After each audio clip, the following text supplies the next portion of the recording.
পাগলা বক্তা, সে বলছে নবী অর্থ সাংবাদিক। এই মূর্খ বক্তাটা কি বাকুরাতুল আদবটাও পড়ে নাই? নবী শব্দের শাব্দিক অর্থ বলেন, জিজ্ঞাসা করলে আমরা সবাই অনেকে জানি। নবী মানে সংবাদ বাহক, সংবাদ যারা বহন করে তাদেরকে আমরা সাংবাদিক বলি। এই অর্থে নবীজি সাংবাদিক ছিলেন।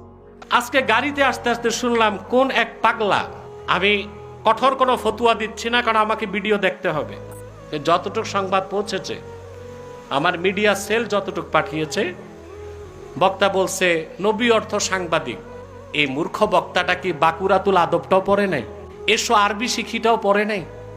নবী অর্থ সাংবাদিক না, নবী অর্থ সংবাদ বাহক, যেটার ইংরেজি হচ্ছে মেসেঞ্জার, আর সাংবাদিকের ইংরেজি হচ্ছে জার্নালিস্ট। আর যে কোনো সংবাদ বাহককে নবী বলা যাবে না, যে বলবে সে কাফের হয়ে যাবে। আল্লাহর পক্ষ থেকে যারা সংবাদ বহন করে উম্মতের কাছে আনতেন তাদেরকে বলা হতো নবী। আর সাংবাদিক হচ্ছে সত্য মিথ্যা কিছু বুঝে না, সংবাদ পাইলো প্রচার করলো। কোন অর্থ, কোন শব্দের কি অর্থ এতটুক জ্ঞান নাই। আর এই সাংবাদিক এই রকম একটা ফালতু শব্দ আল্লাহর হাবিব মুহাম্মদ সাল্লাল্লাহু আলাইহি সাল্লামের আরশচুম্বী সম্মান মর্যাদার দিকে নিসবত করা জঘন্যতম বেয়াদবি। তওবা করা উচিত, বক্তব্য প্রত্যাহার করা উচিত। পড়া নাই, লেখা নাই, তাফসীরের কোনো জ্ঞান নাই, হাদিসের কোনো জ্ঞান নাই, আরবি লোগাতের কোনো জ্ঞান নাই, বাস স্টেজে উঠলো আর যা খুশি তা বলল। আল্লাহ হেদায়েত করুন। আজকে এতটুকু বললাম, সময় দিলাম বক্তব্য প্রত্যাহারের এবং সংশোধনের। আমরা যাকে আদর্শ নেতা হিসাবে মানি, মুহাম্মদুর রাসূলুল্লাহ সাল্লাল্লাহু আলাইহি ওয়াসাল্লাম, তাকে আল্লাহ যে নাম দিয়ে দুনিয়ায় পাঠিয়েছিলেন তার নাম নবী। নবী মানে সংবাদ বাহক, সংবাদ যারা বহন করে তাদেরকে আমরা সাংবাদিক বলি। এই অর্থে নবীজি সাংবাদিক ছিলেন। আর আপনারা যেহেতু একেবারে ঘটে যাওয়া সংবাদগুলো সঙ্গে সঙ্গে দিতে চান, এজন্যে আপনাদের সম্মানটা আরেকটু বেশি। আনিন নাবাইল আযীম, কোরআনে কারিমে আছে, আল্লাহ বলেন, হে নবী আপনি ওই মহান সংবাদের কথা মানুষকে জানান। এখানে নাবাইল আযীম মানে ব্রেকিং নিউজ।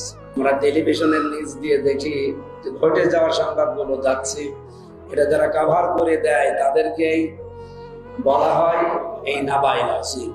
মহান পেশায় যারা আছেন আপনাদের পুরস্কারের কথা আমার তেলাওয়াতকৃত আয়াত সূরা কলমের 4 নম্বর আয়াতে আল্লাহ বলেন, হে নবী আপনি মানুষের প্রতি যে বার্তা বহন করতে কষ্ট পান, এই যে সংবাদ সংগ্রহ করা এবং সঠিকটা তুলে ধরতে বিভিন্ন চাপ মোকাবেলা করে যে কষ্ট পান, এই কষ্টের পারিশ্রমিক উজর এটা আমি আল্লাহ নিজে দেব এবং গয়রা মামনু নিরবিচ্ছিন্ন ভাবে আপনাকে আমি দেব, দুনিয়া আখিরাত মিলে, যদি আপনার ইকুয়ালিটি থাকে। এটা যদিও শুধু নবীর জন্য এলাকা দিয়ে আল্লাহ বিশ্ব নবীকে ইন্ডিকেট করেছেন, শুধু নবী না। তাফসীরে আমরা পড়েছি এটা কিয়ামত পর্যন্ত যারা এই দায়িত্ব পালন করবে সততার সাথে, ইখলাস নিয়ে, আমি সত্যকে তুলে ধরবো।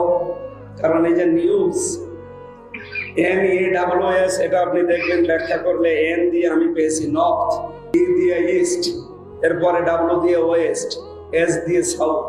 আপনি তাম পৃথিবীর চারিদিকে তাকিয়ে দেখেন, এর ভেতরে আর কিছু বাকি নেই, সবগুলো এর ভেতরে এসে গেছে।